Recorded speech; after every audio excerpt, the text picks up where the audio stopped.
interrupted. So hi guys, this is Abhishek Agarwal and we are live on IBM TV with Make Life Big, and we are hosting the show for the menstrual health in our society. So कहते हैं कि जब एक नारी का स्वास्थ्य खराब होता है, जब एक नारी के स्वास्थ्य पे बात आती है, तब इस पूरे समाज पे बात आती है। एक नारी के पास ही ये शक्ति होती है कि वो पूरे परिवार को संभाल के रख सके, और नारी के इसी स्वास्थ्य पे बात करने के लिए हमारे साथ में मौजूद है भारत की दो उत्कृष्ट महिलाएं। एक है डॉक्टर विनीता मेवाड़ा, पूर्व राष्ट्रपति डॉक्टर प्रणब मुखर्जी द्वारा अवॉर्डेड, भारत की चुनिंदा 100 महिलाओं में इनका नाम शुमार है। मेक लाइफ बिग की फाउंडर है एंड मध्य प्रदेश के सबसे बड़े हॉस्पिटल के डायटी डिपार्टमेंट की एचओडी हैं। और दूसरी पैड वुमन ऑफ इंडिया माया विश्वकर्मा जी आज हमारे साथ मौजूद है। मैं रिक्वेस्ट करूंगा डॉक्टर विनीता मेवाड़ा से कि प्लीज वो आज की एस्टीम्ड गेस्ट और हमारी स्पीकर माया विश्वकर्मा जी को इंट्रोड्यूस करें। Vinita, all eyes are on you now. Thank you so much. Thank you so much, Abhishek, for this lovely introduction. Maya Vishwakarma, the paid woman of India.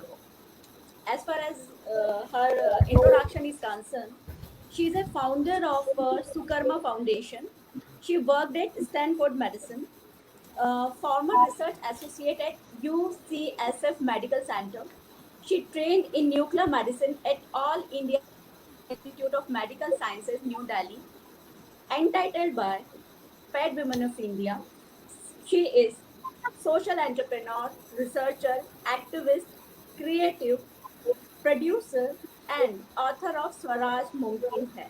Thank you so much माया दी हमारे show पर आने के लिए, Mac life big और IBM TV के platform पर। Thank you so much. जैसे कि हम सब जानते हैं कि मेंस्ट्रुएशन हेल्थ एक ऐसा टॉपिक है, again it's a Abu topic. इस पे इजीली बात नहीं होती, स्पेशली जब फीमेल्स की बात आती है तो हर कोई इस पर बात नहीं करता। अगर कोई मेल कैंडिडेट सामने है तो फीमेल शर्मा जाती है इस विषय पर बात करने के लिए। अगर कोई बच्चा सामने है तो फीमेल शर्मा जाती है इस विषय पर बात करने के लिए। मेंस्ट्रुएशन पर आज भी बात खुसुर ही होती है, स्ट्रेट अवे इस पर कहीं पर बात नहीं होती। स्कूल एजुकेशन की यदि बात की जाए कि वहाँ पर भी मेंस्ट्रुएशन हेल्थ पर यदि बात की जाए तो वो भी एक क्लोज रूम में क्लोज कैंडिडेट्स के साथ में ही होती है, सभी इसके साथ में खुलकर बात नहीं की जाती। पर इस पर बात करना बहुत ज़रूरी है, क्योंकि अगर मेंस्ट्रुएशन हेल्थ अगर आपकी ठीक नहीं है तो फ्यूचर में सर्वाइकल कैंसर के चांसेस आपके बढ़ जाते हैं। इस पर सैनिटेशन हाइजीन बात करना बहुत ज़रूरी है, और इसका बीड़ा उठाया माया विश्वकर्मा जी ने जब उन्होंने अपने खुद के एक्सपीरियंस से सीखा कि कपड़ा यूज़ करना हमारे लिए कितना नुकसानदायक हो सकता है, इससे फ्यूचर में कितने कॉम्प्लिकेशन हो सकते हैं। शायद मैंने कहीं आपके इंटरव्यू में पढ़ा भी था कि आपको पर्सनली वो सारे कॉम्प्लिकेशन फेस करने पड़े। इसी वजह से आपने सोचा कि अगर मुझे किसी विषय पर कुछ काम करना है तो वो है सैनिटरी हाइजीन पर। माया जी, आपके एक्सपीरियंस हम जानना चाहेंगे इस विषय पर। Thank you so much. Thank you Vinita ji, Abhishek और IBM TV for bringing me here, और अपने ही चैनल पे ऐसे विषय के बारे में बात करने के लिए जो कि हम सच में आज भी कंफर्टेबल नहीं है। तो विनीता जी ने जैसे बताया कि सच में ये बहुत बड़ी प्रॉब्लम है, और ये प्रॉब्लम उन जगह की ज़्यादा है जहाँ अभी तक हम पहुँच नहीं सकते हैं। आप देखिए कि हर जगह हम जियो के नेटवर्क को आज लगभग पा लिया है।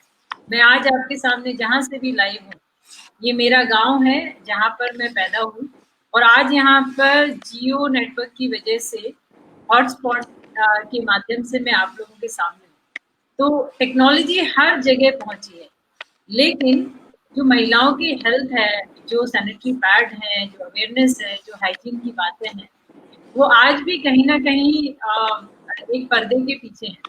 तो ये बीड़ा हमने उठाया क्योंकि मुझे लगता है कि जब तक हम जैसे अभिषेक ने बताया कि हम जब तक महिला को सक्षम नहीं बनाते हैं, उसको हेल्थ वाइज जो है हम उसको इंडिपेंडेंट नहीं बनाते हैं, फाइनेंशियल इंडिपेंडेंट नहीं बनाते, तब तक शायद हमारी सोसाइटी वैसे ही रहेगी।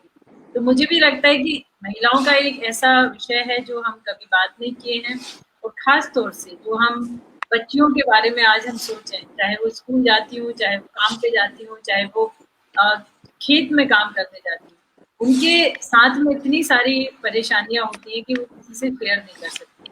तो मुझे लगता है कि सैनिटरी पैड जो है वो एक ऐसी ज़रूरत है जो हर बच्ची को होना चाहिए, हर महिला को होना चाहिए। उसके साथ-साथ उसको सही जानकारी भी होनी चाहिए। तो इसीलिए आज मैं आपके सामने हूँ और आपके सामने ये सब शेयर करके मुझे अच्छा लगेगा कि ये सारी चीज़ें दूर तक पहुँचे। विनीता जी जो हैं वो न्यूट्रिशनल है, एक्सपर्ट हैं, तो वो भी मैं जानना चाहूँगी कि वो भी जो महामारी के दौरान हम जो खाना खाते हैं या ऐसे भी हम हेल्थ वाइज में जो महिलाओं का एक बहुत पुअर डाइट होता है, क्योंकि मैंने अभी तक देखा है कि अभी जहाँ मैं बैठी हुई हमारा एक छोटा सा क्लिनिक है, इसमें आज इतनी महिलाएं आती हैं जिनको तमाम तरह की शिकायतें होती हैं, वो ज्यादा जो जुड़ी होती हैं वो न्यूट्रिशन, वीकनेस, माल न्यूट्रिशन या फिर महामारी से या इस तरह की बीमारियों से जुड़ी होती है। तो ज़रूर मुझे बहुत अच्छा लगेगा आप सभी के बीच में जो भी मैं आपके साथ शेयर करूँ।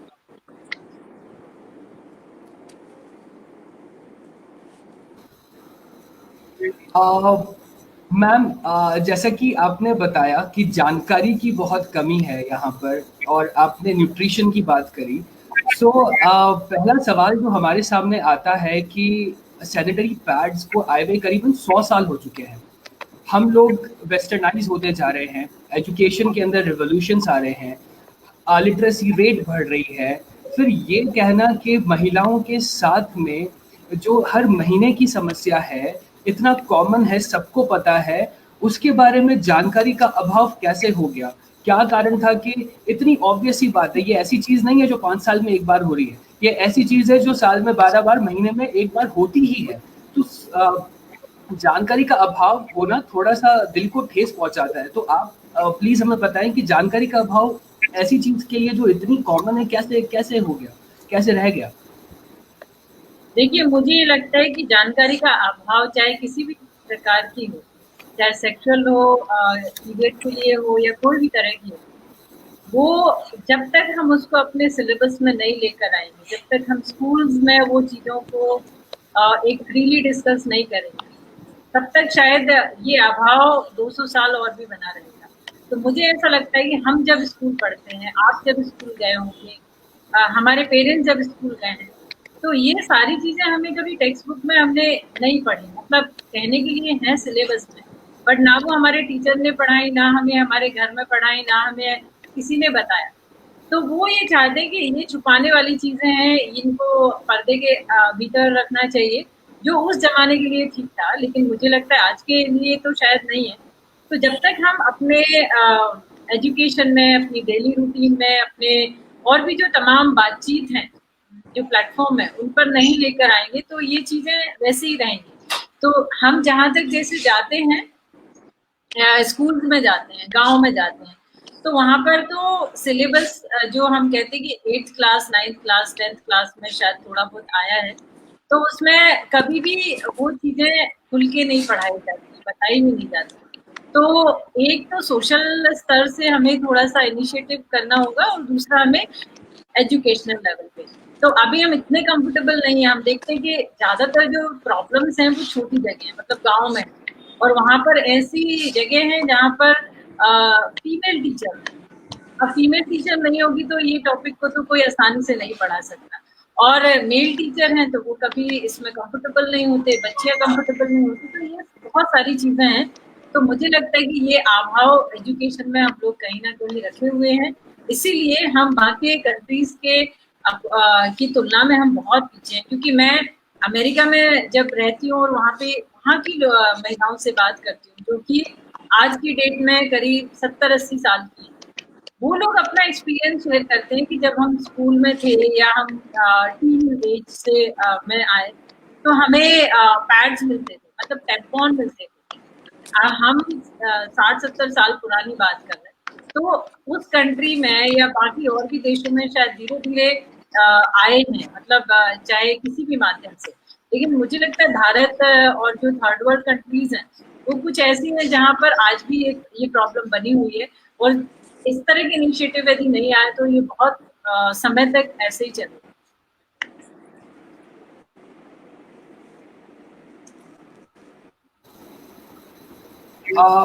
मैम, जैसा कि आपने बताया कि एजुकेट करना बहुत ज़रूरी है। एजुकेशन में कमी है कि हम लोग सेक्स एजुकेशन नहीं दे रहे हैं, हम लोग इस बारे में अवेयरनेस क्रिएट नहीं कर रहे हैं। एक टैबू है कि लोग इस बारे में बात नहीं करना चाहते हैं। मैम, मुझे लगता है कि फीमेल्स को जितना एजुकेशन की रिक्वायरमेंट है इस बारे में, उससे कहीं ज़्यादा एजुकेशन की रिक्वायरमेंट हमारी मेल सोसाइटी को है, क्योंकि हम लोग एक ऐसे समाज में रहते हैं जो पुरुष प्रधान है।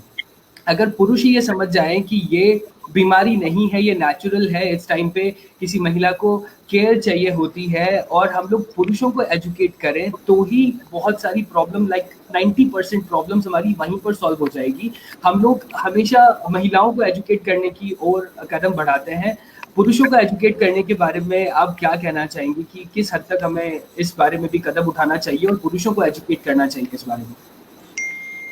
ये बहुत ही इम्पोर्टेंट सवाल है अभी की जनरेशन के लिए, क्योंकि जिस तरह से हम लोग जो सेग्रीगेट करके रखे हुए हैं मेल और फीमेल, मतलब हम देखते हैं कि भी ऐसे स्कूल हैं और ज्यादातर हैं जहाँ पे गर्ल्स एजुकेशन अलग, लाइक गर्ल्स कॉलेज है, गर्ल्स स्कूल हैं, मेल के लिए अलग स्कूल हैं, मेल के लिए अलग जो है उनके मतलब एक हम पहले ही सोसाइटी को सेग्रीगेट कर देते। तो जो एक आइसोलेशन है उसमें जो उनकी हम कहना चाहिए कि जो एक इच्छाएं होती हैं जिनको वो जानना चाहते हैं, जो कि मुझे लगता है कोएड एजुकेशन से बेहतर और कुछ नहीं हो सकता है। तो उसमें जिस तरह से हमें धीरे धीरे समान रूप से एजुकेशन देना चाहिए, वो चीज़ें हम कहीं ना कहीं मिसिंग पार्ट है, क्योंकि यदि हम हर चीज़ की शुरुआत जो है हमारे घर से होती है, तो घर में हम कभी भी कोई भी किसी तरह से भी हम उन चीज़ों को डिस्कस ही नहीं करते, ना माता पिता बैठ के करते हैं, ना कोई और करते। तो महिलाओं की बात है तो महिलाएं लड़के जब थोड़े बड़े हो रहे होते हैं उन्हें तब पता चला जब कुछ प्रॉब्लम आती है, जैसे मम्मी खाना नहीं बना रही तो उनको पता चलता है अच्छा मम्मी का पीरियड है, लेकिन वो चीज उनको शुरू में नहीं बताई जाती है कि बेटा ऐसा ऐसा है, ये बहुत ही नॉर्मल है, ये बहुत सामान्य है, अभी मुझे है तो तुम्हारी बहन को भी होगा, या ये बहुत ही कॉमन नेचुरल चीजें हैं। तो धीरे से जब हम अपने घर में ये इसका डिस्कशन शुरू करेंगे तो शायद उसको, उस लड़के को जब वो बाहर जाएगा अपनी जो सहेलियां मतलब अपनी जो फ्रेंड्स हैं उनमें देखेगा, सुनेगा, स्कूल में देखेगा, तो आई थिंक उसको एबनॉर्मल नहीं लगेगा, क्योंकि हमने वो जो सेग्रीगेशन है वो पहले ही बना दिया है, मतलब जो आइसोलेट उसके थॉट्स को भी कर दिया है, उसको भी कर दिया है, और सोसाइटी में हमने उसको ऐसी जगह लाके खड़ा कर दिया है कि वो जब भी सोचेगा, जब जब भी बड़ा होगा सोचेगा, तो वो यही सोचेगा कि नहीं ये तो महिलाओं वाली बात है, ये तो लड़कियों वाला टॉपिक है। तो ये जो है हमें आई थिंक ये जो गैप है उसको हमें भरना है, और दोनों के बीच में मतलब ये बात चर्चा होनी चाहिए, क्योंकि मैंने बहुत सारे ट्राइबल एरिया में जाके स्कूल और हॉस्टल में गई हूँ। तो चूंकि बहुत ज्यादा जो रिमोट इंटीरियर होते हैं वहां पर ये प्रॉब्लम है कि यदि आप मेल और फीमेल को बिठाएंगे तो फीमेल शर्माएगी, मतलब जो बच्चियां हैं वो कंफर्टेबल नहीं होंगी। तो पहले धीरे धीरे हम लोगों ने पहले लड़कियों को करना शुरू किया, लड़कों को करना शुरू किया, लेकिन कुछ जगह ऐसी भी थी जहाँ लड़के और लड़कियां, जैसे को बोर्डिंग स्कूल है, तो बोर्डिंग स्कूल में दोनों लड़के और लड़कियां रहते, तो हमने दोनों ग्रुप को बिठा के हमने ये चीज समझाई। तो ऐसा नहीं है कि मतलब ये हमने अपने दिमाग में ही बना लिया कि नहीं ये लड़कियों की चीज है तो लड़कियों को पता होना चाहिए, ये लड़कों को भी होना चाहिए, क्योंकि क्या पता कि जब आपके साथ में किसी लड़की के साथ में या किसी ग्रुप में आप बैठे, हो सकता है कि आप ही अकेले मेल हो जो पैड लाके दे सकते हैं, या आप ही ऐसी ऐसी जगह फंसे हैं जहाँ पे वो काम आप ही कर सकते हैं। तो आई थिंक ये कुछ ऐसी चीजें हैं जो हमें बिल्कुल इक्वल, जो कहते हैं ना कि हम बहुत ही अनइक्वल सोसाइटी में रहते हैं, और बहुत ज्यादा मतलब इस तरह से हम हर तरह के अनइवन जो है हमारे सामने आंकड़े होते हैं कि महिलाएं अलग है, पुरुष अलग है, इकोनॉमी में भी और बाकी चीजों में भी। तो जब हमने यहीं से उनकी शुरुआत की है तो वो आगे भी ऐसे ही होगा। तो आई थिंक स्लोली हमें धीरे धीरे दोनों उनको पहले एक लेवल पे लाके दोनों को एजुकेट करने की जरूरत है, चाहे वो घर हो, चाहे वो स्कूल हो, चाहे कॉलेज हो, कहीं भी मतलब। माया दी, जैसे कि मैंने आपके वीडियोस में देखा था, आप जब भी जाते हैं, आपके आसपास का जो एरिया है वो शायद ट्राइब्स वाला भी है, शायद विलेजेस भी हैं, तो जब आप उन्हें सैनिटरी पैड देते हैं, मैंने एक वीडियो में देखा था कि वो फीमेल्स वो सैनिटरी पैड पकड़ने से भी शर्मा रही थी। उन्हें वो ऐसा फील कर रही थी कि शायद अगर हम सबके सामने लेंगे तो ये बहुत गलत हो जाएगा, तो देवर मतलब फीलिंग शायद कि नहीं, हमें ये हाथ में नहीं लेना चाहिए। और जब उन्होंने हाथ में ले भी लिया तो वो मुंह पे पर्दा किए हुए थे और बहुत एक शाय वाली हंसी होती है वो वैसे हंस रहे थे। तो ये वाले सारे फेजेस भी आपको देखने पड़ते होंगे।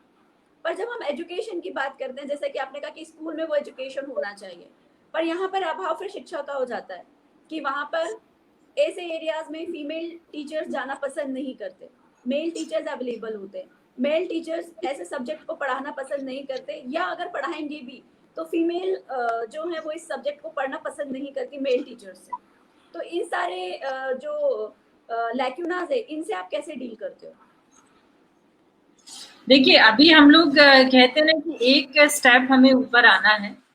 वो एक स्टेप ऐसा है कि जब मैंने इसकी शुरुआत की थी 2017 में, तो उस समय तो हम किसी गांव में यदि घुसते भी थे और हम उनको बोलते थे कि हम ये महिलाओं को पैड के बारे में बताने आए हैं या पीरियड के बारे में बताने आए, तो ऐसा हमें ऐसा मतलब डिफेंस टाइप का वो मिलता था रिप्लाई कि नहीं, हमारे यहाँ जरूरत नहीं है, मतलब हमारे महिलाओं को नहीं जरूरत है। तो हमें कई बार ऐसा सामना करना पड़ा कि नहीं, ये बातें आप मत बोलिए, स्पीकर में मत चलाइए, ये चीजें मत बताइए, ऐसा मतलब मेल की तरफ से हमें मिला। फिर हमने सोचा कि नहीं, ये हमारा अप्रोच गलत है, क्योंकि हम भले ही पीरियड पे काम कर रहे हैं या पैड पे काम कर रहे हैं, लेकिन हमें थोड़ा सा रीड आउट होके जाना पड़ेगा। तो हमने फिर दूसरी तरीके से अप्रोच करना शुरू किया कि हम कुछ ऐसी बीमारियों को बताने आए हैं जो महिलाएं आपसे नहीं कह पाती हैं। तो जब महिलाओं की बीमारियों की बात और उसका समाधान को लेकर जब हम लोगों के बीच के, बहुत ही मैं रिमोट एरिया की मैं बात करूँ, तो ऐसे गांव में फिर हमारा मतलब बहुत ही अच्छे से वेलकम किया, मतलब मीन्स की एक्सेप्टेंस हमें मिला। तो जब हम बैठते थे तो शुरुआत में पहले बीमारी से बात करते थे कि भाई देखो महिलाओं को क्या क्या बीमारी हैं, किसी की बच्चेदानी निकल गई है, किसी को कुछ और तकलीफ है, आप लोगों को सहज तरीके से नहीं बताते हैं। आप लोगों को तब पता चलता है, मतलब मेल को तब पता चलता है जब घर में खाना बनना बंद हो जाता है कि आज खाना क्यों नहीं बना है टाइम पे, क्योंकि महिला बीमार है। तो क्या आप ऐसी सिचुएशन लाना चाहते हैं अपने परिवार में? नहीं ना। तो जो पैड है, यदि ये एक प्राइमरी सोल्यूशन है उसका, तो यदि आप इसको देना शुरू करेंगे या लाना शुरू करेंगे, तो मुझे लगता है कि उनकी ये आधी समस्या कम हो जाएगी, हो सकता है आगे बीमार ना पड़े, मतलब एक प्रिवेंटिव मेजर्स हमने उनको बताया। तो ऐसे कर करके धीरे जो है जब हम गए, तो सिर्फ हमने महिलाओं और बच्चियों पे टारगेट किया, क्योंकि हम एक स्टेप आगे जा रहे हैं। यदि हम दोनों को कर देंगे तो हमारा जो मकसद है, हमारा जो उद्देश्य है कि महिलाओं तक ये बात पहुंचनी चाहिए पहले फर्स्ट स्टेप में। तो महिलाओं तक पहुंची तो उन्होंने अपने सवाल बताए, अपनी प्रॉब्लम बताई और उनको सेटिस्फैक्टरी आंसर्स मिले। तो उनको बड़ी खुशी हुई कि यार ये तो हमें आज तक सुनने नहीं मिला, ये तो हमें ऐसा किसी ने बताया नहीं। तो जो उनकी ट्रेडिशनल चीजें, मतलब मैं जैसे गांव में बड़ी हुई हूँ, तो मुझे वो चीजें थोड़ी समझ में आती कि मेरी मम्मी क्या करती थी पहले, या फिर आज की लड़कियां क्या करती हैं या महिलाएं क्या करती। तो वो चीजें अपन रिलेट करके उनको वहां तक ले जाके फिर पूछते हैं कि भाई देखो, पहले आपके पास आप कपड़ा उपयोग करती थी, तो पहले कपड़ा क्यों अच्छा था? क्योंकि आपके पास में इतना सारा कॉटन होता था कि आप हर बार उसको डिस्पोज करती थी और नया यूज करती थी। आपके घर भी इतने बड़े बड़े होते थे कि महिलाओं का एक अलग एरिया होता था कि वहां पे वो धो ले, सुखा ले, पानी पर्याप्त मात्रा में होता था, और एक तरह से महिलाओं की अपनी फ्रीडम होती थी जहां पर पुरुष नहीं जाते थे। तो वो चीजें आप आज के जमाने में नहीं है, क्योंकि आज हम देखते हैं कि 4 लड़के एक घर में हैं तो चारों के डिवीजन हो गए, तो आप बाथरूम अंदर आ गया, तो सुखाने के लिए जगह कहाँ है? और जब तक सूखेंगे नहीं और आपको गंदे कपड़े यूज करेंगे तो आप बीमार पड़ेंगे। तो इसलिए जो एक कॉटन का जो एक कमी आई है, तेजी से कमी आई है। हम पहले हमारी दादी नानी सब लोग कॉटन की साड़ियां पहनती थी, पिताजी धोती पहनते थे, तो पर्याप्त मात्रा में कपड़ा होता था। आज हर चीज सिंथेटिक में बदल गया है, तो वो चीजें, जो कपड़ा वो एक बार यूज करती थी, अब उसको 2 साल तक यूज करती है, मतलब। और कई जगह ऐसा होता है कि उसको शेयर भी करते हैं। तो ये सब चीज आते हैं, तो मुझे लगता है कि उन पे बहुत फर्क पड़ता है, उनको समझ में आता है कि सच में यही तो बात कह रही है जो हम लोग अभी करते हैं, तो हमें इनकी सुनना चाहिए। तो मुझे लगता है उससे काफी फर्क पड़ा है कि फर्स्ट हम महिलाएं, मैं रिमोट की बात करी, महिलाएं और बच्चियों को हम बताएं, फिर उसके बाद जब सेकंड टाइम जाए तो वो बच्ची और महिलाएं खुद ही अपने घर में बताएंगे कि देखो आज वो फला दीदी आई थी, उन्होंने ऐसा बताया था, तो उनके दिमाग में ऑलरेडी बात जाएगी, तो और अच्छे से मतलब अगली बार में वो सहज होंगे और शायद वो भी पार्टिसिपेट करें। तो मुझे लगता है ये जो डिस्पैरिटी है हमें इसी तरह से कम करना होगा, और फिर धीरे धीरे जाके जब आप बहुत बाहर जाएंगे तो वो लोग भी पार्टिसिपेशन करने लगेंगे। तो इस तरह से हम ये चीजें को कम कर सकते हैं। माया जी, जैसे कि यूनिसेफ ने जो वर्ड लाया wash, water, sanitation and hygiene, इसको आप लोगों ने कैसे एक्सेप्ट किया और कैसे आप लोगों ने सोचा कि हमें जो सैनिटरी पैड है उसकी एजुकेशन इस तबके में लानी है, वो उसका ध्यान आपको कैसे आया? देखिए, मैं जब ये काम करना मैंने शुरू किया था, तो मैंने किसी के प्रोटोकॉल नहीं पढ़े, ना यूनिसेफ के, ना WHO के, ना जो भी एजेंसीज हैं, इनके मुझे कुछ नहीं पता था कि ये लोग क्या करते हैं। मुझे सिर्फ अपनी प्रॉब्लम पता थी, अपने एरिया की प्रॉब्लम पता थी।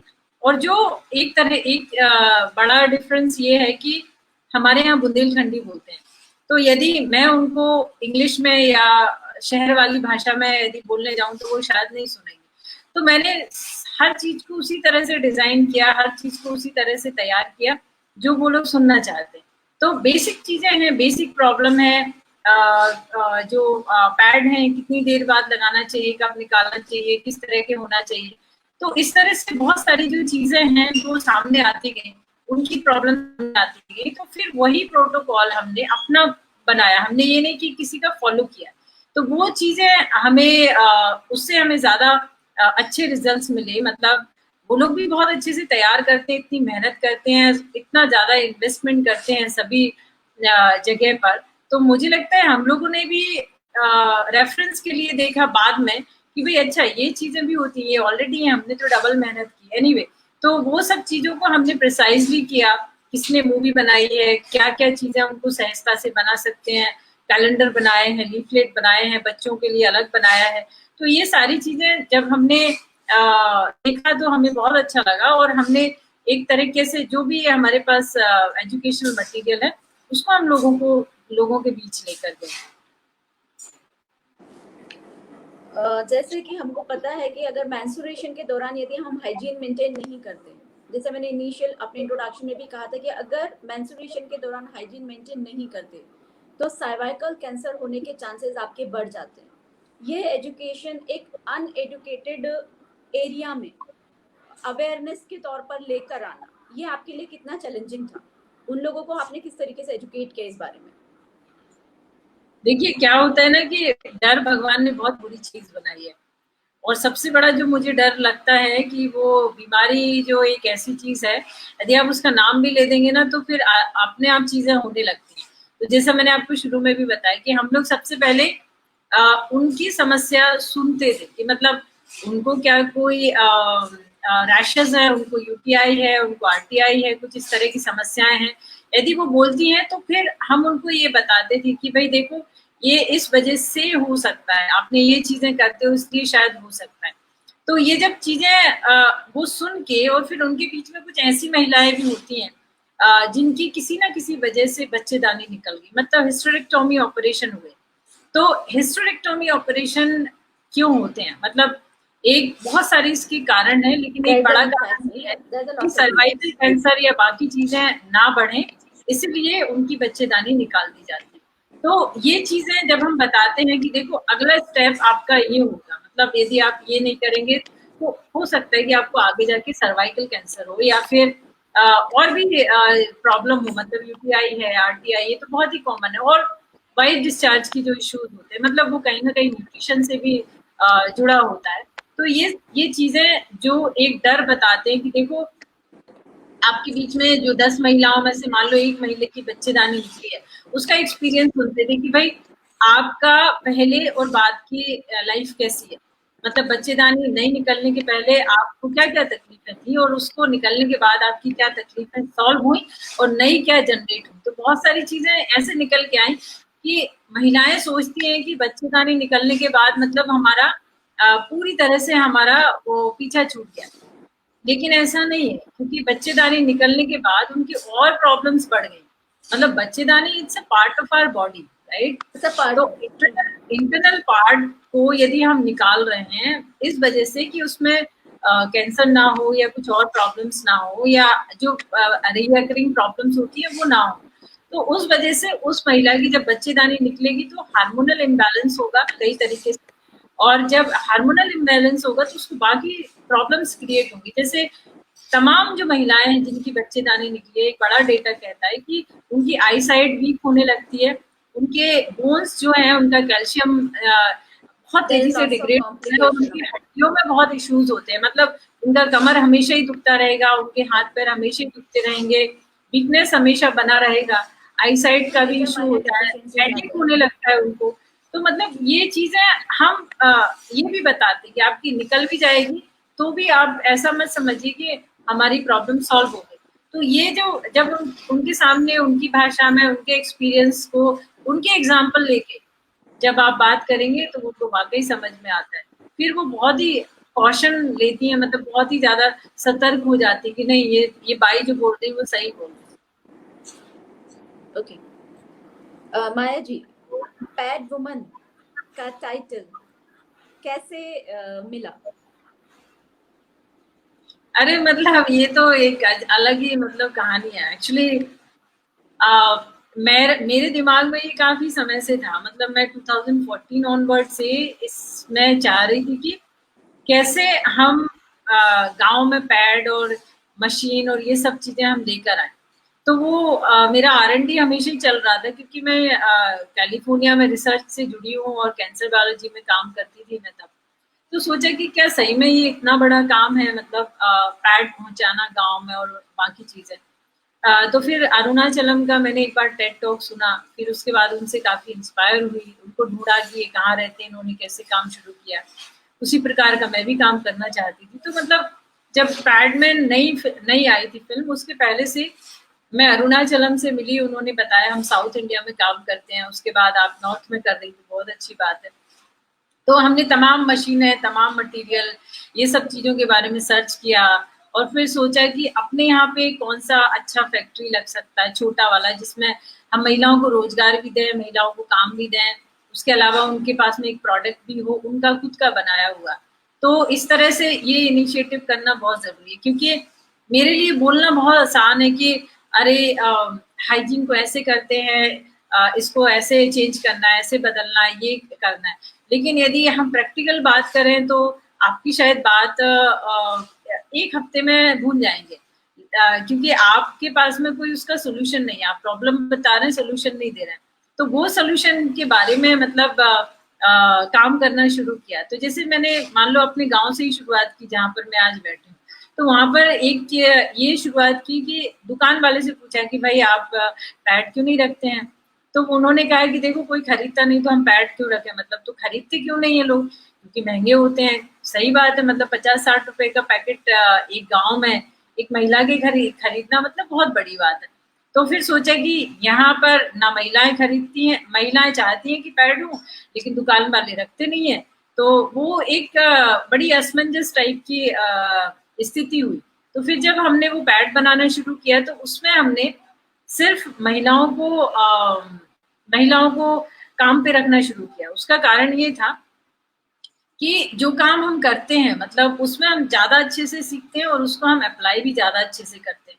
तो जब महिलाएं पैड बनाती हैं तो वो देखती हैं कि ये कितनी सफाई से बनते हैं, कितने हमको क्या क्या सावधानी रखनी है, और ये भी हम ही यूज करने वाले हैं, तो कम से कम हमें बहुत ध्यान रखना है। और हम आसपास भी बताएंगे, मतलब अपने पड़ोस में, रिश्तेदारों में, घर में। तो उन महिलाओं को हम लोग फ्री सप्लाई देते हैं, मतलब 1 महीने का सप्लाई पूरा फ्री होता है उनके लिए, क्योंकि वो हमारी वर्कर हैं, काम के अलावा उनको ये सब सुविधाएं। तो मुझे लगा कि अच्छा चलिए मैंने पैड बनाना शुरू कर दिया, ये फैक्ट्री लगा दी है, अब ये काम चलता रहेगा। लेकिन मेन चीज क्या है इसमें? तो मेन चीज मुझे अगेन वही लगता था कि एजुकेशन है, क्योंकि मैं भी इसी जगह से बड़ी हुई और मुझे एजुकेशन उस समय इतनी नहीं मिली पैड के बारे में, इसलिए शायद मुझे इश्यूज हुए, तकलीफें हुई। तो सोचा कि मेरे डिस्ट्रिक्ट में ज्यादा इश्यूज हैं या फिर जो है बाकी डिस्ट्रिक्ट में भी है। तो हमारा मध्य प्रदेश जो है बहुत बड़ा है, मतलब जिसमें सबसे ज्यादा ट्राइबल डिस्ट्रिक्ट आते हैं, 21-22 ट्राइबल डिस्ट्रिक्ट हैं। तो मैंने सोचा कि क्यों ना एक प्लानिंग किया जाए कि हर डिस्ट्रिक्ट में हम जाएंगे, वहाँ के ट्राइब्स को हम के बीच में पहुंचेंगे, उनकी समस्या देखेंगे कि वो इस प्रॉब्लम से कैसे लड़ते हैं। तो मैंने एक रूट मैप बनाया जिसमें करीब 22 नरसिंहपुर जिला मिला के 22 डिस्ट्रिक्ट का मैप था। और उसके बाद में वहाँ पर हम लोग ट्राइबल हॉस्टल में, कॉलेज में, स्कूल में, हर डिस्ट्रिक्ट में हम जा जाके ये 1-2 घंटे का वर्कशॉप करते थे, जिसमें मूवी दिखाते थे, कैलेंडर डिजाइन किया था उसके बारे में बताते थे, लीफलेट बताते थे। तो ऐसे जाके हमने लड़कियों को समझना शुरू किया। तो वो एक कैंपेन जो था वो जब पैडमैन मूवी आई थी उसके पहले शुरू हो चुका था। तो मूवी ऑलरेडी आ रही है और हम भी वही काम कर रहे हैं। तो ज्यादातर ऐसे ही होता है ना अपने यहाँ पे कि जो काम चल रहा है उसका रियल लाइफ स्टोरी देखते हैं। तो रियल लाइफ का काम हम कर रहे थे और पैडमैन मूवी का काम जो है अक्षय कुमार कर रहे थे। तो उसी दरमियान जो है हमें मीडिया अटेंशन मिला और फिर लोगों ने मतलब फैक्ट्री आना विजिट शुरू किया, महिलाओं से पूछना शुरू किया, जो मेरा कैंपेन था उसको कवर करना शुरू किया। तो इस तरह से हमने जब 2-3 महीने हम जब ग्राउंड पे थे और जगह जगह हम जा रहे थे, चाहे झाबुआ हो, अलीराजपुर हो, बड़वानी हो, आपके उस तरफ के जो तमाम ट्राइबल थे, बैतूल, छिंदवाड़ा जगह, तो वहां पे जब हम पहुंचे तो हमें धीरे धीरे काफी अटेंशन मिलने लगा और फिर वो एक तरह से टैग बन गया कि अच्छा देखो पैडमैन पिक्चर आ रही है, ये पैड वुमेन है। तो और सबसे बड़ी बात उसमें ये थी कि जो कैंपेन हमने बनाया था, जो ड्राइव हम चला रहे थे, उसमें कोई भी नहीं था मेरे साथ। मैं अकेली और मेरा भाई एज अ ड्राइवर था, वो हम दोनों ही अलग अलग डिस्ट्रिक्ट में जा रहे थे। क्योंकि जब मैंने ये कैंपेन का डिजाइन पूरा किया था तब बहुत सारे लोग थे कि हम भी चलेंगे, हम भी चलेंगे। उनको लगा कि एडवेंचर होगा कुछ, क्योंकि अलग अलग ट्राइब्स में जा रहे हैं, अलग अलग जाके गांव में रुकेंगे या जहां भी, हमें नहीं पता कि हमें खाना मिलेगा या रहने के लिए जगह मिलेगी कि नहीं, लेकिन हमें ये पता था कि हमें जाना है। तो ये जो मतलब हमारी गाड़ी में महावारी का पोस्टर लगा है, बड़ा बड़ा तरीके से उसमें है, तो वो अलग से दिखता था कि यार ये पीरियड से रिलेटेड है, पैड का फोटो बना है। तो ज्यादातर लोगों ने वही ड्रॉप कर दिया कि भाई हम नहीं जाएंगे, मतलब एक टैबू है, इतना बड़ा टैबू है, हम इसमें अटैच नहीं होना चाहते, हम इसमें अपना नाम नहीं देना चाहते। तो धीरे धीरे करके सबने मतलब ड्रॉप होना शुरू कर दिया और एक टाइम ऐसा आया कि ये कैंपेन मतलब संभव ही नहीं था। तो मुझे लगा मेरे लिए तो लिमिटेड टाइम है यहाँ पे, मैं एक बार में आके 5 महीने 6 महीने रह सकती हूँ और मेरे 2-3 महीने ऑलरेडी चले गए हैं। तो अब मुझे ये कैंपेन करना है तो मुझे अकेले ही निकलना पड़ेगा। आप विश्वास नहीं मानेंगे, उस समय मेरे पास कार भी नहीं हुआ करती थी। मतलब मैंने रेंट के या इस तरह से कैंपेन के लिए कार मांगी थी, कार वाले ने बोला कि हाँ आप अच्छा काम कर रही हैं, हम दे देंगे, लेकिन उसने भी 1 हफ्ते पहले डिच मार दिया। तो मतलब उस कंडीशन में अब मेरे पास कार भी नहीं है, तो मैंने रातों रात गाड़ी शोरूम से उठा के उस गाड़ी को तैयार करके और मतलब ये कैंपेन शुरू किया। तो मेरे लिए एक बहुत बड़ा ये एक सपना जैसा था कि नहीं मुझे सही में ये करना है। तो वो आज भी मतलब मुझे लगता है कि उस समय, आज से हम 3-4 साल पहले की बात कर रहे हैं, जब ये हुआ तब इतना कोई अवेयरनेस नहीं था, कोई भी इस तरह से जानता नहीं था। तो उन माहौल में उसका सर्कमटेंसेस में जब हम गए और ये सब किया, तो शायद इसीलिए लोगों ने मतलब रिकग्नाइज करना शुरू किया कि भाई ये काम ये सही में करनी। और हमें ऐसी ऐसी स्टोरियां सामने आई कि कई बार हमको भगा दिया गया कि नहीं नहीं ये गलत, ये सही नहीं है, हमारे स्कूल्स को हम नहीं देना चाहते। ट्राइबल के मतलब प्रिंसिपल को कन्विंस करना बड़ा मुश्किल होता था कि भाई आपकी बच्चियों को जरूरत है, आपके बच्चों को जरूरत है यहाँ पे। तो मतलब कई स्कूलों से हमें मतलब हमको ऐसे रिस्पॉन्स नहीं मिला अच्छा, तो हमने वो भी देखा है। लेकिन कई स्कूल कॉलेज हॉस्टल से इतना वेलकमिंग था कि वो हमें कहते हैं आप हमारे यहाँ महीने भर रुक जाओ क्योंकि यहाँ जरूरतें हैं, यहाँ ऐसे ऐसे गाँव हैं। तो ये हमारे मिक्स्ड जो एक्सपीरियंस हैं, वो आज भी मुझे लगता है कि वो शायद सबसे बड़ा काम जो मैंने अभी तक किया है। और अभी भी चल ही रहा है। जब भी हमें जरूरत पड़ती है तब हम जाते हैं, जहाँ भी जरूरत पड़ती है, जहाँ भी हमें लगता है। अपने आसपास के अलावा भी हम बाकी जगह भी देखते हैं कि अभी आसाम में फ्लड है तो हम वहाँ भी पैड भेज रहे हैं, यदि केरल में फ्लड था तो वहाँ भी भेजा था।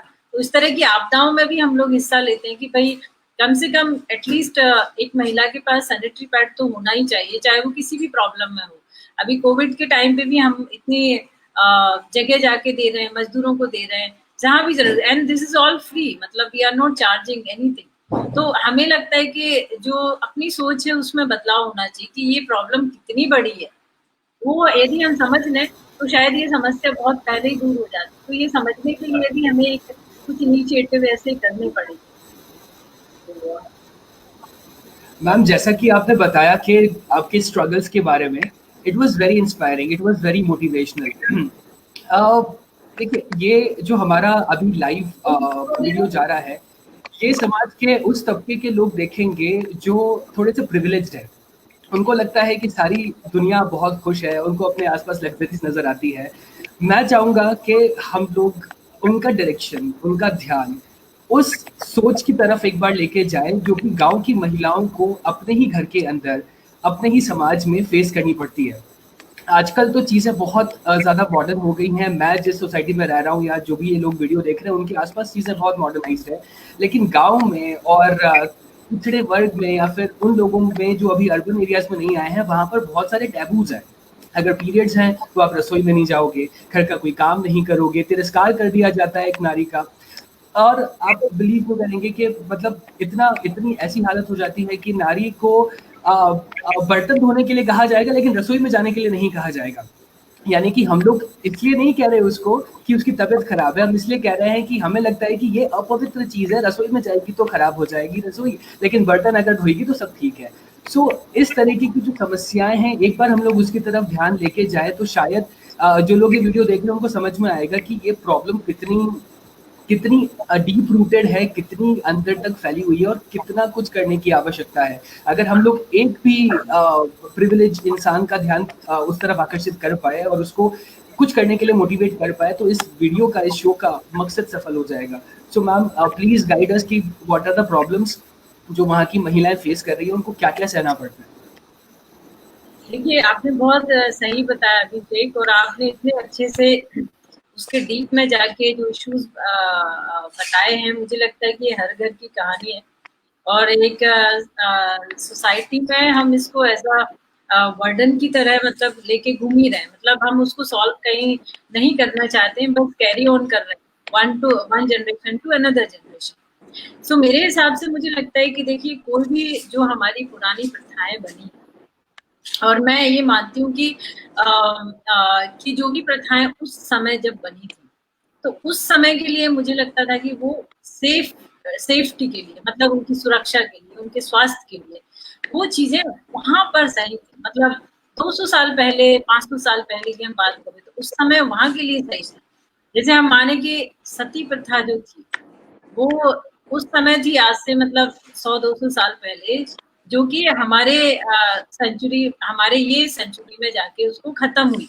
तो वो इसलिए थी कि भाई महिलाएं यदि अकेली है तो उसका शोषण होगा समाज में और तमाम परेशानियां आएंगी, वो इतनी सक्षम नहीं है, तो इसलिए उसको जला दिया जाता था। यही हमने किताबों में पढ़ा है।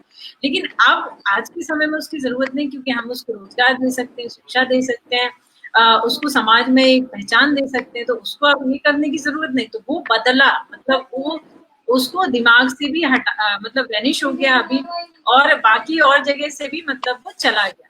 तो हम पैड को भी इसी तरह से, पीरियड्स को भी इसी तरह से देखें कि मतलब 200 साल पहले जब उस समय जो आज महामारी फैली है, हम कोरोना की बात करें कि इस महामारी में हमारे पास अभी क्या मतलब क्या सोल्यूशन है? सिर्फ हाथ धोना है, डिस्टेंस बनाना है।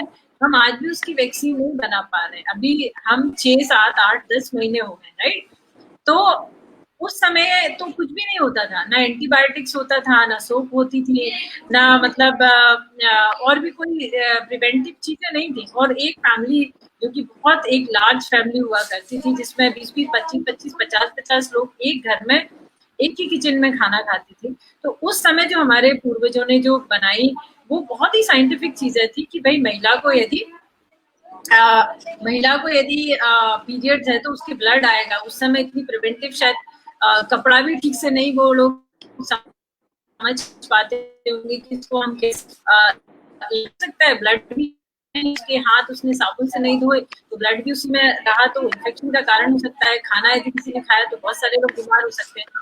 तो इस प्रकार से जो चीजें थी वो धीरे धीरे धीरे धीरे करके हमने उसके तरीके ढूंढे, मतलब उसको ठीक करने के तरीके ढूंढे। तो आज हमारे पास में एंटीबायोटिक है, हाथ धोने के लिए सोप है और सभी चीजें हैं, लेकिन हमने वो दिमाग को हमने वहीं रखा कि नहीं, हमें जो प्रथाएं हैं वो उसी समय वैसी ही रखनी है। मतलब खाना नहीं, हमारी दादी ने नहीं बनाया, मम्मी ने नहीं बनाया तो हमारी भाभी ने नहीं बनाई, ये प्रथा को हमने कंटिन्यू किया। और एक तरह से ये मेंटल ट्रॉमा हमने उनके लिए बना दिया कि भाई वो उतनी ही साफ हो सकती है, उतने ही साफ कपड़े पहनती हैं, उतने ही सफाई से रहती हैं, लेकिन उनको किचन में नहीं जाने दिया जाएगा क्योंकि उनको पीरियड है। और वो हमारी ये रूल हमारी दादी ने बनाया था तो मम्मी ने बनाया, मम्मी अब अपनी बहू के लिए बनाएगी। तो ये प्रथाएं जो हैं अभी चली आ रही, लेकिन इसका एक साइंटिफिकली जो मैंने अभी आपको बताया कि यदि हमको इस तरीके से समझाएं कि बहुत ही वैज्ञानिक कारण था जो हमने उस समय ये चीजें किया, लेकिन आज हमें जरूरत नहीं है। आज हम साबुन से हाथ धोते हैं, गर्म पानी से कपड़े धोते हैं, हर चीज है हमारे आसपास। तो अब हम उतने ही साफ हैं जितने की बिना पीरियड वाली लड़कियां या महिलाएं, तो उनमें कोई अंतर नहीं। यदि वो खाना बना भी देंगी तो मतलब कुछ होगा नहीं। तो मैं यदि अमेरिका में मैं रहती हूँ तो वहां की मैं बात यहाँ एग्जाम्पल देती हूँ कि भाई क्रिश्चियन लोग तो ऐसा नहीं करते। मतलब अमेरिका में क्रिश्चियंस ज्यादा है तो वो लोग तो खाना बनाते हैं, उनके यहाँ तो कोई नहीं मरता है, उनके यहाँ कोई बीमार भी नहीं होता है, उनके यहाँ किसी को पाप भी नहीं लगता है, वो लोग तो मंदिर भी ऐसे में चले जाते हैं। तो वो भी तो अपने जैसे इंसान है, जब वो ऐसा कर सकते तो हम क्यों नहीं कर सकते। हम ये नहीं कह रहे कि आप तुरंत लड़ाई करने लगो, झगड़ा करने लगो, लेकिन धीरे धीरे इसको कम करो। मान लो कि अब ये जनरेशन कर रही है तो हम छोटी बच्ची को ये समझाएं या आने वाले बेटे को ये समझाएं कि बेटा तू अब तेरी बहू आएगी उसको ये मत करने देना। मतलब अपन अब ये सब इसको डिसॉल्व कर देंगे क्योंकि इसके पीछे अब कोई लॉजिक समझ में नहीं आता है। मंदिर की बात है तो वो इसलिए होता था कि पहले मंदिर भी एक ही होता था और पूरी गांव की कम्युनिटी उसमें जाती थी। तो यदि फिर से वो महिला को ब्लड आ रहा है, ब्लीडिंग है और वो कहीं जा रही है रास्ते में, कहीं गिरा है, तो इन्फेक्शन जो एक कारण है तो वो पूरी कम्युनिटी को बीमार करता है, एक पूरी कौम को खत्म करता। हमने हैजा, प्लेग, जो बड़ी बड़ी महामारियां हैं, उस समय जब दवाइयां नहीं होती थी तो कितने हजारों लोग गांव के एक ही बार में मर जाते थे। तो वो सारी आपदाओं को, वो सारी प्रॉब्लम्स को जो है प्रिवेंटिव मेजर लेने के लिए उन्होंने ये चीजें बनाई कि भाई महिला को आराम मिलेगा, उसको न्यूट्रिशन मिलेगा, उसको रेस्ट की जरूरत है। वो 12, 15, 18 घंटे काम करती है, चक्की पीसने से लेके सब बड़े बड़े। तो इस तरह से कोई संडे मंडे नहीं होता था। तो ये चीजें हमने जो बनाई है अब उसकी जरूरत नहीं। अब तो महिलाएं पूरे समय काम भी करती हैं, एंटरटेनमेंट भी, टीवी भी देखती है, सब कुछ करती है। मतलब अब उनको वो सब चीजों की जरूरत नहीं। तो ये मुझे लगता है कहीं ना कहीं मिसिंग है हमारी सोसाइटी में और हमें बताने की जरूरत है कि आप पढ़े लिखे अपने घर में, आप अपनी मम्मी को बता सकते हैं, आप अपनी मम्मी और पड़ोस में बता सकते हैं, गीता जी एज ए डॉक्टर वो बता सकते हैं, उनकी बात मान सकते हैं, मैं एज ए एक्टिविस्ट मैं बता सकती हूँ। तो कहीं ना कहीं आपको बहुत ज्यादा मल्टीप्लाई होने की जरूरत है और ये टैबूज को खत्म करने की जरूरत है। मतलब ऐसे नहीं कि नहीं ये मत करो, नहीं मत करो तो फिर वो उनका सेटिस्फैक्ट्री आंसर नहीं है। लॉजिक क्या है आपके पास, आप किस चीज को बता रहे हैं, आप उनकी भाषा में बता पा रहे हैं, उनको सेटिस्फाई कर पा रहे हैं। कोरोना क्यों अभी आज के लोग समझ गए, बांधने लगे, लेकिन बांधने लगे तो वो क्या कहते हैं पता है। मतलब मैं गाँव में हम जाते ना तो गाँव में वो लोग मास्क पहनते हैं, वो कहते हैं देखो ये जो इंसान है ना, ये इंसान इसी जन्म में अपने परिणाम भोगता है। जब गाय भैंस बैल जो था वो अनाज खाता था, जब उसको वो हम लोग वो धान खाते थे, मतलब उसको पेरते थे ना, कोलू का बैल जिसको बोलते हैं। मतलब तो उस समय उससे हम फसलें साफ कराते थे तो उसके मुंह में एक मूसी का बांधते थे, मतलब एक कपड़े का बना के मूसी का बोलते थे। तो बोलते हमने उसको खाने नहीं दिया, और उसको खाने नहीं दिया तो आज भगवान ने भी हमारा मुंह बांध दिया कि देखो उनका ही श्राप लगा है जो हम भी आज उस दौर से गुजर रहे हैं। तो मतलब उनके अपने लॉजिक है, राइट, वो अपनी जगह सही है, वो अपना कनेक्शन ढूंढ लेते हैं, ज्यादातर गाँव में नहीं पाता हूँ, लेकिन वो बिल्कुल सही बात है मैम। तो हाँ, मैं यही कहना चाहूंगा कि ईश्वर की बनाई हुई सृष्टि है, ईश्वर का ही बनाया हुआ ये शरीर है और ईश्वर की ही दी हुई ये देन है। तो ईश्वर के ही मंदिर में जाने के लिए इसका बहाना बनाना थोड़ा सा हिपोक्रेसी होती है। सो हम लोग इस प्रथा को समाप्त करें यहीं पर, क्योंकि ये सब कुछ ईश्वर का ही दिया हुआ है। इसको चर्चा को थोड़ा सा आगे बढ़ाते हुए मैं, आपने बोला कि शादी होने वाली है लड़के की, तो उसको पहले बता दीजिए कि बहू के साथ ये होने वाला है, तो आप कैसे उसकी केयर करें। मैं कहता हूँ कि इससे हमको करीबन 6-7 साल पीछे जाना है, और जब प्यूबर्टी हिट करती है तब ही उस लड़के को ये समझाना है कि ये प्यूबर्टी है, ये आप अब बड़े हो गए हैं, आप इस काबिल हैं कि आप एक नया जीवन इस दुनिया में ला सकते हैं। तो प्यूबर्टी हिट करते ही, भले ही वो लड़की हो या लड़का हो, लड़के को ज्यादा जरूरत है, क्योंकि लड़की के साथ तो वो हो रही होती है चीजें।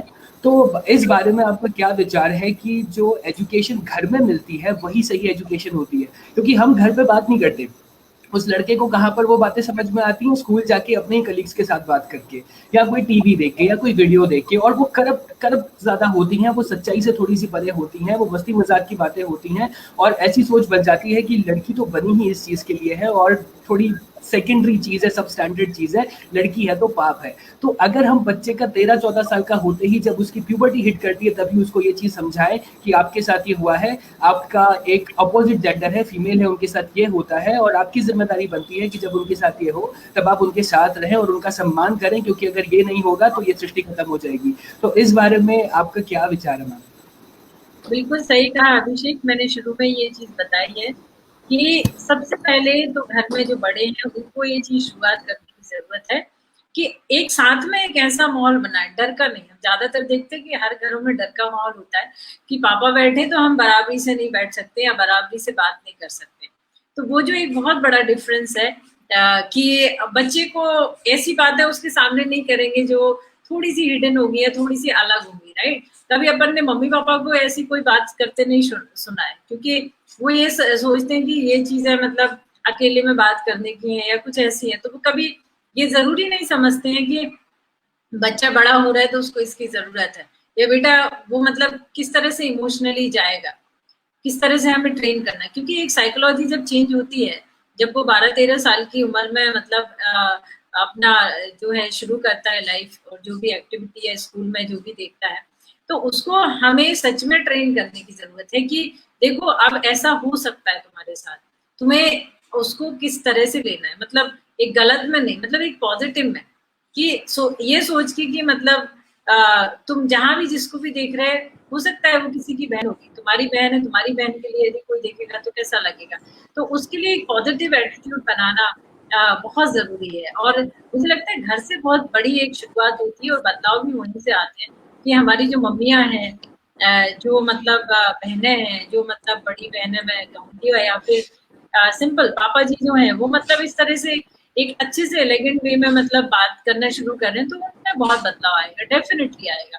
और वो चीजें फिर जब वो बाहर जाके सुनेंगे तो उनको वो ऑड नहीं लगेगा। क्योंकि हम देखते हैं ना कि जब भी कोई रेप करता है या जब भी कोई मतलब हमें लगता है कि अच्छा इन लोगों ने ऐसा किया, तो हम सबसे पहले किसको दोष देते हैं? हम यही देते हैं कि संस्कारों की कमी। संस्कार ऐसे नहीं कि मतलब हमने उसको शुरू से बताया कि बेटा तू रेप मत कर। कौन सिखाता है अपने घर में कि बेटा तुम्हें रेप करना है? कोई नहीं सिखाता है। लेकिन वो बच्चे कहीं ना कहीं ये क्यूरियोसिटी के शिकार होते हैं जो उनसे छुपाया जाता है, या जो चीजें उन्हें नहीं बताई जाती है कि भाई ये बहुत ही नॉर्मल है, नेचुरल है। जो बाकी कंट्रीज में एक सेक्स एजुकेशन को एज ए एजुकेशन देते हैं, जो हमारे देश में नहीं है वो, तो हमें किसी तरीके से हमें शुरुआत करनी पड़ेगी। जैसे अभी हम बच्चों को सिखाना शुरू करते हैं कि गुड टच बैड टच क्या होता है। अब सब बच्चे पता है कि गुड टच बैड टच क्या होता है, सारे जो है 8-10 साल के बच्चों को सबको पता होता है।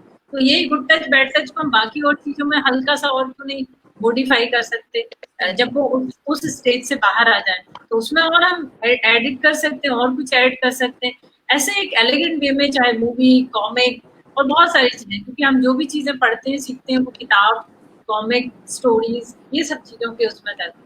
लेकिन जो बिगड़ते हैं वो कैसे बिगड़ते हैं, जैसे आपने बताया कि वीडियोस देखते हैं। पहले के आज के उसमें सबके हाथ में मोबाइल है तो कोई कुछ भी देख सकता है, लेकिन पहले के जमाने में सबको उस तरह की अजीब अजीब सी किताबें होती थी जो स्टेशन पे मिलती है या बस में मिलती है, बस अड्डे पे, तो मतलब वो लोग उसमें ज्यादा इंटरेस्ट लेते थे, छुप के पढ़ते हैं। मैं छोटी सोसाइटी की बात कर रही हूँ, छोटी जगह की, या फिर मतलब जो भी गॉसिप होता था तो वो ग्रुप में जो होता है, मैं अपने गांव में देखती हूँ कि लड़कों का ग्रुप अलग बना है तो वो कोशिश करते हैं कि कौन सी लड़की दिख जाए, राइट, कौन सी मतलब अच्छी है या क्या करती है। तो इस तरह से चीजें जो है यहीं पे शुरुआत होती है कि भाई जब वो बाहर जाएंगे वो लड़कियां तो अकेले में डरती, घर वाले भी करते हैं बीच में। तो हम, मुझे लगता है कि एजुकेशन वाइज, सोशल मतलब सोसाइटी वाइज, और घर में जो एक सबसे बड़ा परिवर्तन हम ला सकते हैं, बात करके, चर्चा करके, बहस करके, वो बहुत जरूरी है उनके लिए। माया जी, आपसे ये जानना चाहूंगे, जैसे हमने सब बात करी, हमने एजुकेशन की बात करी कि इन सारे सब्जेक्ट्स को हमारे एजुकेशन सिस्टम में लाना चाहिए ताकि बच्चे की जब एजुकेशन हो तो उसे सारी चीज़ों की सही जानकारी हो। वो जानकारी उसने कहीं गूगल से नहीं निकाली है, वो जानकारी उसने कहीं फ्रेंड से नहीं ली है, या जानकारी, क्योंकि कहते हैं ना कि जानकारी यदि हो तो वो पूरी जानकारी होना चाहिए, अधूरा ज्ञान सर्वदा जो है वो नुकसानदायक ही होता है। तो अगर जानकारी उसको सही मिलेगी तो इसको आगे वो सही तरीके से लेकर जाएगा। इसमें अहम रोल अगर हम देखें मेल सोसाइटी का कितना है?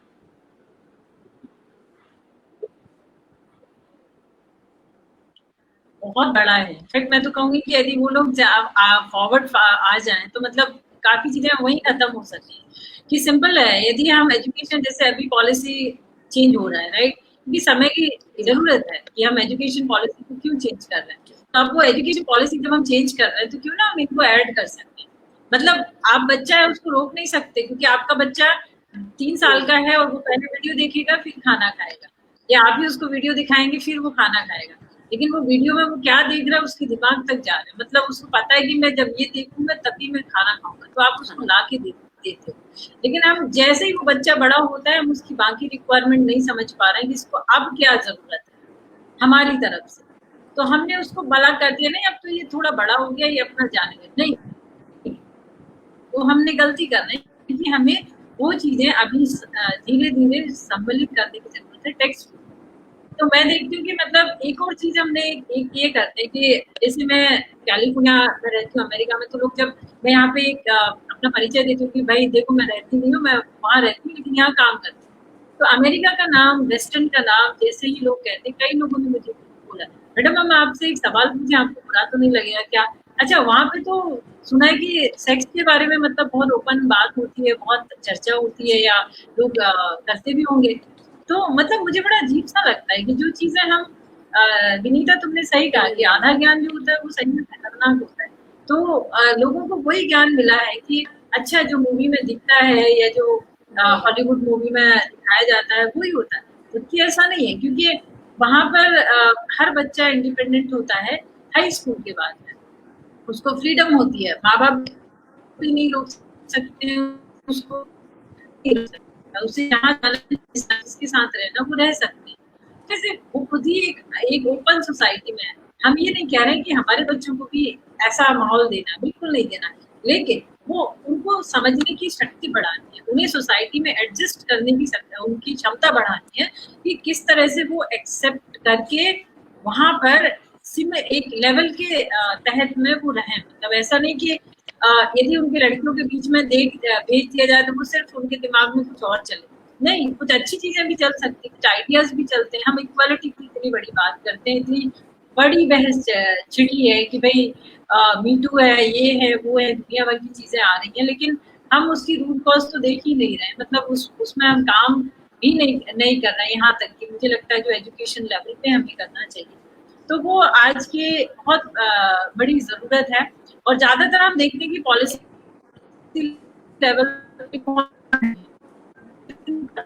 कितनी परसेंट है जो वो चीजों को समझ रही हैं या अपने इनपुट्स दे रही हैं, या कितने परसेंट महिलाएं हैं जिनसे लिया जा रहा है। ज्यादातर पुरुष ही बैठे हैं, वही डिसीजन ले रहे हैं, वही मतलब स्टडी को देख रहे हैं, तो वो लोग कहाँ से सही डिसीजन ले पाएंगे? पहले वो स्टडी तो करें, देखें तो, विचार तो सुने तो। मतलब हम देखते हैं कि एक IAS ऑफिसर होता है, जब वो कलेक्टर बन के आता है तो वो सुनता नहीं है किसी, वो बस बोलता जाता है, उसको लगता है मेरे ढंग से सब चीजें हो जाएंगी, मैं ठीक कर दूंगा क्योंकि मैं पढ़ के आया हूँ, मैंने एग्जाम क्रैक किया है। भाई ऐसा नहीं है, जब तक आप माहौल को नहीं समझेंगे, अपने लोगों को नहीं जानेंगे, तब तक आप प्रॉब्लम सॉल्व नहीं कर सकते। तो मुझे लगता है कि जो पॉलिसी लेवल पे जो लोग बैठे हैं, उन्हें भी ये समझने की जरूरत है कि भाई हम एज अ मेल हम क्या बेहतर कर सकते हैं जिससे कि जो आने वाली जनरेशन है उसे हम सेव कर सकते हैं। मैम, जैसा कि आपने बताया कि आपने इस कैंपेन के तहत महिलाओं को ही सम्मिलित करा, महिलाओं के लिए ही प्रोडक्ट बनाने के लिए, ताकि ज़्यादा एंगेजमेंट आ पाए। मैं आपसे पूछना चाहूँगा कि सुकर्मा फाउंडेशन का नेक्स्ट क्या एम है, अब हम क्या करने वाले हैं? हम जैसे हमने आज बात करी कि बॉयज़ की एजुकेशन बहुत ज़रूरी है, पुरुषों की एजुकेशन बहुत ज़रूरी है। आप ऑलरेडी मेंटल हेल्थ पर बहुत बढ़िया कैंपेन कर रही हैं। आगे का क्या प्लान है? अब आप आगे आने वाले कुछ सालों में किस तरह इन चीज़ों को आगे लेके जाना चाहती देखिए हैं? बहुत आपका अच्छा क्या है विजन? क्योंकि मैं देखिए बहुत लंबी प्लानिंग तो मैं सच में नहीं करती हूँ। मुझे बस ये पता है कि आज मैं क्या कर रही हूँ, कल थोड़ा बहुत क्या सोचना है। तो ये सही बात है कि हमने जो प्रोडक्ट बनाया था, मतलब जो मैं अभी आपको दिखाना चाहूँगी, ये सैनिटरी पैड हम लोग प्रोड्यूस करते हैं। ये महिलाओं द्वारा ही बनाया जाता है, इसमें कोई भी मेल का इन्वॉल्वमेंट नहीं है, क्योंकि हम चाहते हैं कि हम उनको एम्पावर करें, मतलब उनको इकोनॉमी से लेकर मतलब उनका खर्चा, उनका सोचने की क्षमता, उनको बनाने की क्षमता, वो सब उनमें धीरे-धीरे एंटरप्रेन्योरशिप डेवलप। तो ये मैं तो सिर्फ एक माध्यम हूँ उनको बताने का, बट बाकी सारा काम वही करती है। तो नाम भी हम लोगों ने ऐसा रखा है, नो टेंशन, कि मतलब जब पैड हो तो उन्हें कोई टेंशन ना हो, और एक यूनिवर्सल नाम है कि मान लो वो आज से 10 साल 20 साल बाद कहीं और उनके प्रोडक्ट जाने लगे इंटरनेशनल, तो शायद इसको नाम चेंज करने की जरूरत ना पड़े। तो इस तरह से ये काम हमने शुरू किया, और अभी मुझे लगता है कि इसको काफी बड़ा करने की जरूरत है, क्योंकि जिस कैपेसिटी में हम कर रहे हैं वो छोटे एरिया के लिए ठीक है, लेकिन हम पूरे स्टेट की बात करें या कुछ ऐसे राज्यों की बात करें जहाँ पे बहुत जरूरत है, तो उसको शायद हम लोग करना चाहेंगे कि इसको हम बड़े लेवल पे कैसे लेके जाए। तो ये मैम, एक चीज़ मैं पूछना चाहूँगा कि जैसे आप कह रहे हैं कि बड़े लेवल पे लेके जाना है, तो कितना स्कोप है? मतलब कितने गाँव में अभी तक अवेयरनेस नहीं है, कितने ट्राइबल एरियाज़ में नहीं है? हम लोग कितनी बड़ी लेवल की बात कर रहे हैं यहाँ पर? 130 करोड़ के देश में, जहाँ पर 60 से ज़्यादा पॉपुलेशन गाँव में रहती है, तो कितना बड़ा लेवल है? उस लेवल की थोड़ी-सी जानकारी दीजिए, ताकि लोगों को ये समझ में आए कि ये कुछ 4-5 गाँव की बात नहीं है, ये कितना बड़ा लेवल है इसका। तो वो आप बताइए कि कितनी ज़रूरत है? दूसरा, आपने एक चीज़ और बीच में एक सवाल और मैं करना चाहूँगा कि आपने बोला कि 50-60 रुपए का एक सैनिटरी नैपकिन आता है। सो क्या जो प्रोडक्ट आपने दिखाया ये अफोर्डेबल है? इसका प्राइस क्या है? और किस तरह ये गाँव में आपका प्लान है इसको लेके जाने का? देखिए सही बात है कि मतलब 80% पॉपुलेशन हमारी गांव में है, और वही ज्यादा यूजर्स है, क्योंकि हम शहर में देखते हैं कि प्रॉब्लम शहर में भी है, मतलब बॉम्बे जैसे शहर में के स्लम में भी है, भोपाल के स्लम में भी है, और बाकी और की जगह तमाम जगह हम देखते हैं। तो कहीं ना कहीं हमें लगता है कि बिहेवियरल चेंज भी बहुत जरूरी है जब पैड की बात आती है। जैसे हम देखते हैं कि सैनिटरी पैड यदि महिलाएं खरीदती हैं, तो चूंकि विस्पर्स, स्टेफी और जो बड़े मल्टीनेशनल ब्रांड हैं, उनके पैकेट बहुत एक्सपेंसिव आते हैं। मतलब आप बहुत अच्छी क्वालिटी का लेंगे तो 50-60 रुपए का एक पैड नहीं, मतलब पैकेट की मैं बात कर रही हूँ, तो वो आएगा। तो उसके लिए आप एक फैमिली में 4-5 महिलाएं हैं, तो उनके लिए ये अफोर्ड करना नामुमकिन है। तो हम किस तरह से उसको रिड्यूस करें, मतलब कॉस्ट किस तरह से करें, किस तरह से प्रोडक्शन करें। तो आपने जैसे पूछा कि कितने ट्राइबल हैं जहाँ पर अवेयरनेस है, कितने हैं जहाँ नहीं है, तो हम उसको ऐसे मतलब सेग्रीगेट नहीं कर सकते कि इतने ट्राइबल हैं जहाँ अवेयरनेस नहीं है या इतने हैं, सभी जगह है।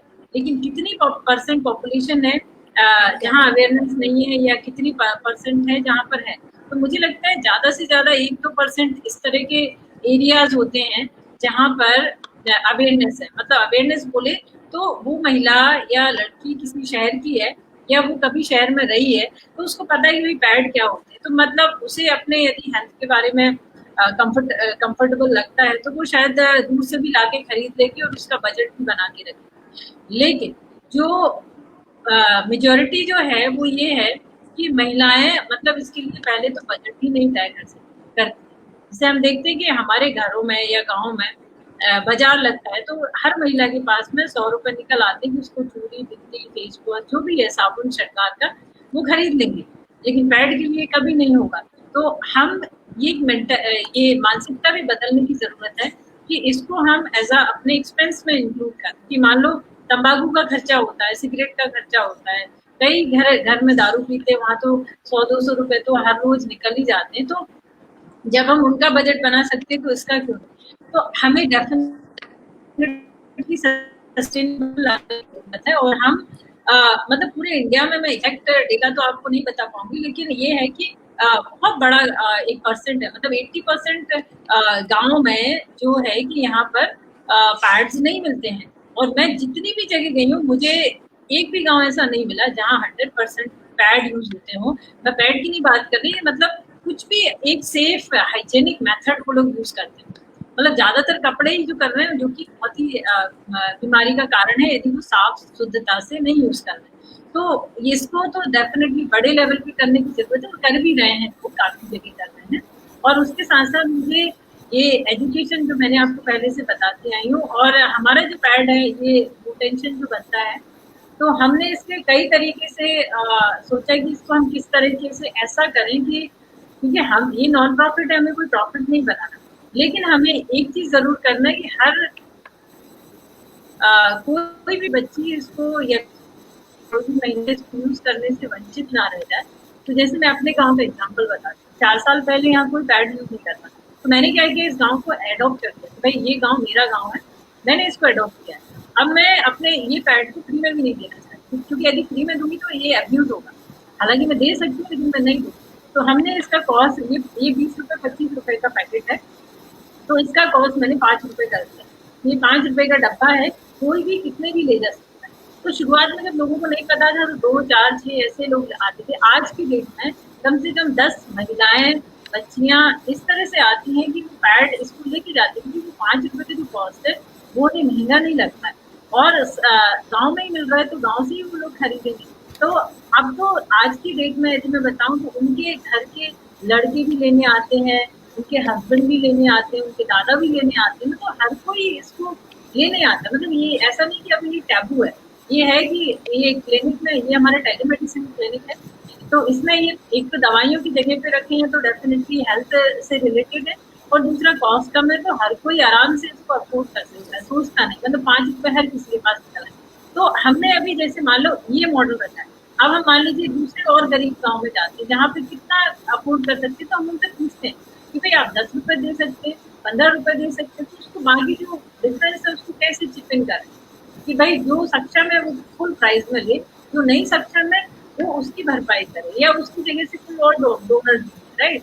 तो इस तरह से हम लोग उसको गैप को फिल करने की कोशिश कर रहे हैं, लेकिन ये नहीं कि भाई हमने इसका फिक्स प्राइस है तो हम इसमें ही देंगे, नहीं, क्योंकि हमें यूजर्स बढ़ाने हैं, उसका उपयोग बढ़ाना है। सबसे बड़ी बात है जो बीमारियां आ रही हैं उन्हें रोकना है, तो उसके लिए शायद मुझे लगता है कि ऐसे ही कुछ करना।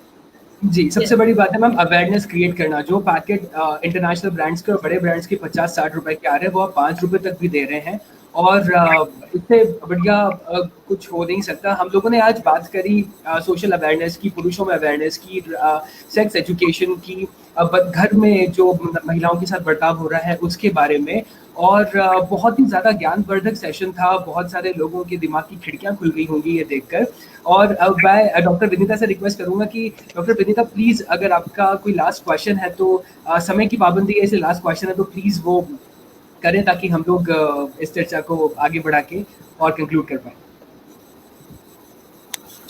Thank you so much. जैसा कि मैं भी देख रही थी कि टाइम हम लोग एक्सीड होते जा रहे हैं, पर सेशन इतना अच्छा जा रहा था कि मुझे नहीं लगता कि टाइम यहाँ पर बैरियर बन सकता था, पर है, हमें उसको भी ध्यान रखना पड़ेगा। जैसे कि बात की जाती है कि ये still it's a social stigma, बात नहीं होती। टेलीमेडिसिन का आप यहाँ पर कितना रोल मानती हैं, क्योंकि आप विलेजेस को भी कवर करते हैं, आप ट्राइब्स को भी कवर करते हैं, और यहाँ पर अगर गायनिक कंसल्टेशन आपको करानी है तो उसका आप कितना रोल मानती हैं? इसका विनीता बहुत रोल है, क्योंकि जो भी हमारे पास महिलाएं या बच्चियां आती हैं उनमें ज्यादातर शिकायत पीरियड से एबनॉर्मेलिटी होता है। मतलब कि किसी का एबनॉर्मल है, किसी को कम है, किसी को ज्यादा है, कोई वीक है, कोई कुछ है।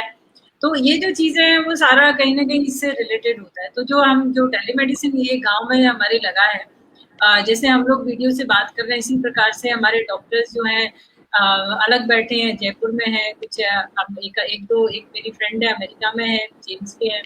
तो ऐसे लोग मतलब मिलके देखते हैं।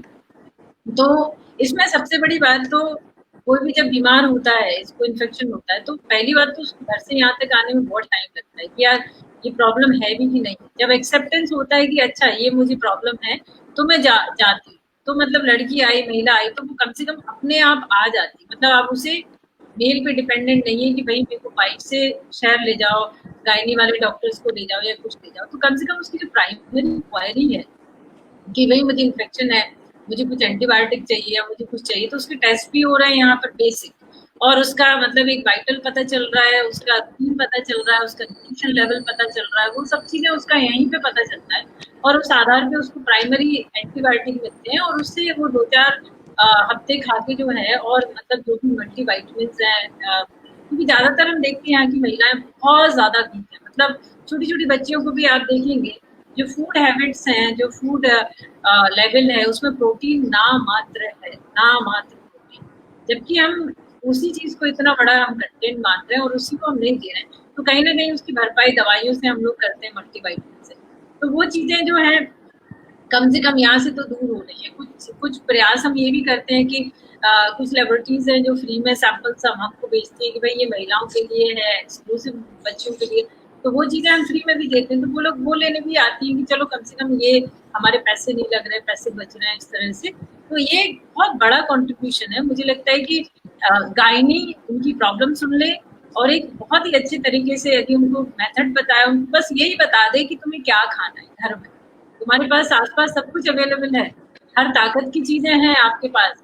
ये गांव में हरी सब्जियां हैं, मुनगा है, आपको हीमोग्लोबिन बढ़ाने के लिए गुड़ है घर में, हर चीज है। जो न्यूट्रिशन है, सबसे ज्यादा प्रोटीन आपकी दालों में है, आपके ग्रेन्स में है। आप बस उसको थोड़ा मॉडिफाई करके खाएं तो आपकी सारी दवाइयों की जरूरत नहीं है आपको। तो ये चीजें यदि हेलिंग के माध्यम से भी बता दे, मैं आपको बता रही हूँ, जिस तरीके से भी बता देती, बहुत ध्यान से सुनती है और उनको फर्क भी पड़ता है। प्लस प्रेग्नेंट विमेन जो हैं वो भी एक काफी बेनिफिट उनको मिलता है कि इमरजेंसी में यदि कहीं कुछ राय लेनी है, कुछ पूछना है, तो डेफिनेटली उनको यहाँ तक आते हैं। तो कुल मिला के महिलाओं और बुजुर्गों के लिए हमारा ये सेंटर तो एक तरह से वरदान ही है। आज संडे आप देख रहे थे, मेरे पीछे जो वर्कर हैं वो लोग, आज संडे हम छुट्टी रखते हैं, उसके बाद भी वो लोगों को एक दो पेशेंट को अटेंड करना पड़ा, क्योंकि मना करने के बाद भी आप नहीं उनको रोक सकते हैं, टाइम ही ऐसा है। तो ये इतने छोटे गांव में और इतना मतलब आधुनिक सेंटर, जो वेंडिंग मशीन है मैं आपको दिखाती हूँ यहाँ पे, यहाँ पे ये आप इसमें देख सकते हैं। अभी ये वेंडिंग मशीन है जिसमें हमारी दवाइयाँ डिस्पेंस हो जाती हैं। इस तरह से यहाँ टेली कंसल्टेशन होता है, अभी बंद है एक्चुअली। तो इस तरह से मतलब सारा पूरे वाइटल्स हैं। ये देखिए सैनिटरी पैड भी हम लोग ऐसे रखते हैं ताकि वो भी एक दवाइयों का पार्ट माना जाए। तो और कुछ ऐसी इंफॉर्मेशन है जो उनके लिए बहुत ज़रूरी होती है, जैसे ये प्रेगनेंसी के टाइम पे कॉन्ट्रासेप्टिव क्या होता है। तो ये इनसे मुझे लगता है दिखने से भी एक बहुत बड़ा फर्क पड़ता है कि आप हेल्थ केयर को कैसे चेंज कर रहे हैं। मतलब जब लोग देखेंगे, आएंगे, बैठेंगे, चर्चा करेंगे, बात करेंगे, तो जरूर। मैम सही कहते हैं कि दिल में जज्बा होना चाहिए, राहें तो अपने आप मिल जाती हैं। और आपका जज्बा देखकर आज आपके लिए दिल में इतनी इज्जत आ रही है कि मैं बता नहीं सकता। कि भले ही अभी हम लोग गांव के लिए कर रहे हैं, भले ही हम लोगों के पास स्टार्टिंग में रिसोर्सेज नहीं थे, लेकिन पैशन ऐसा था, जज्बा ऐसा था और समाज के लिए करने का जुनून ऐसा था कि फिर राहें बनती चली गई। और आज आपको इतना बड़ा खिताब मिला हुआ है, आज आप सुकर्मा फाउंडेशन को चला रही हैं, उसके लिए आपको सैल्यूट है। सो इस चर्चा को जैसे कि समय की पाबंदी है तो यहीं पर कंक्लूड करना पड़ेगा। और मैं यही कहना चाहूँगा कि आज हमने बहुत ज़्यादा अवेयरनेस की बातें करी, और जो भी लोग ये वीडियो देख रहे हैं उनसे मैं यही रिक्वेस्ट करूंगा कि अगर जो भी ऐसी बात है जो आपके दिल को छू गई है, आप प्लीज़ कमेंट करके हमको बताएं, कि हमें प्रोत्साहित करती है। Like this video, subscribe the channel, और हम लोग हर संडे दिन में 2 बजे आपके लिए IBM TV पर मेक लाइफ बिग की ओर से लेकर आते रहेंगे एक ऐसा शो जिसके बारे में लोग बात करने से कतराते हैं, वो टैबू टॉपिक जिसके बारे में समाज जानता तो है लेकिन बातें नहीं होती, क्योंकि कहते हैं कि बात करने से ही बात बनती है। नमस्कार। Thank you so much. Nice to be Thank here. you.